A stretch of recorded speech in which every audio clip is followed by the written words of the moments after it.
স্বাগতম Bangla health টিপসে।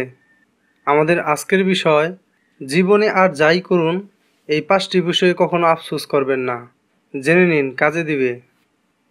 London institute of সাইকিয়াট্রির গবেষক Liza Harvey বলছেন, অকারণে অনুশোচনার ফলে জন্ম নেয় হীনমন্যতা, আর হীনমন্যতা ব্যক্তিত্বের বিকাশে বাধা দেয়। জীবনে ভুল সকলেরই হয়। ভুল সিদ্ধান্ত বা ভুল পদক্ষেপের কারণে কখনো কখনো নিজের অথবা অন্য কারো ক্ষতি হয়ে যায়। সেক্ষেত্রে নিজের সিদ্ধান্তের জন্য অনুশোচনা হয়, আফসোস হয়। কিন্তু কিছু কিছু এমন বিষয় রয়েছে যার জন্য আফসোস করাটা মোটেই বুদ্ধিমানের কাজ নয়। চলুন জেনে নেওয়া যাক।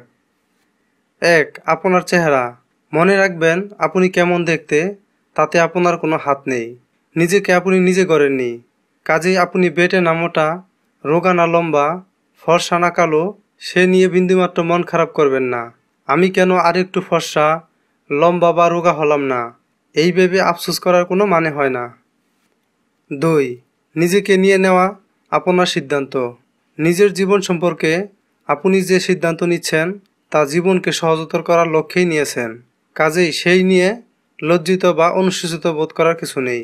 3. নিজের অনুভূতিকে যথাযথ অভিব্যক্ত করার ক্ষেত্রে। নিজের অনুভূতিকে যত চেপে রাখবেন তত মানসিক কষ্ট বাড়বে। তার থেকে নিজেকে এক্সপ্রেস করুন। যেমনভাবে প্রয়োজন নিজেকে প্রকাশ করার, সেইভাবেই করুন। এর জন্য কুণ্ঠিত হবেন না। 4. নিজের মতকে যথাযথ অভিব্যক্ত করার ক্ষেত্রে। যেটা ভালো লাগছে না তাকে স্পষ্টভাবে না বলুন, ভালো লাগলে তাও ততোধিক স্পষ্টভাবে বলুন। নিজের মতকে কখনো দমন করবেন না। নিজের মত প্রকাশের জন্য আফসোস করবেন না। 5. নিজেকে নিজের মতো করে তুলে ধরার ক্ষেত্রে। আপনি যেমন, তার চেয়ে অন্যরকম অন্য কোনো মানুষ হওয়ার অভিনয় করবেন না। তাতে শুধু অন্যদের ঠকানো হয় না, নিজেকেও ঠকানো হয়। তার চেয়ে নিজের ট্রু সেলফকে তুলে ধরুন। তার জন্য কোনো রকম আফসোস যেন আপনাকে গ্রাস না করে।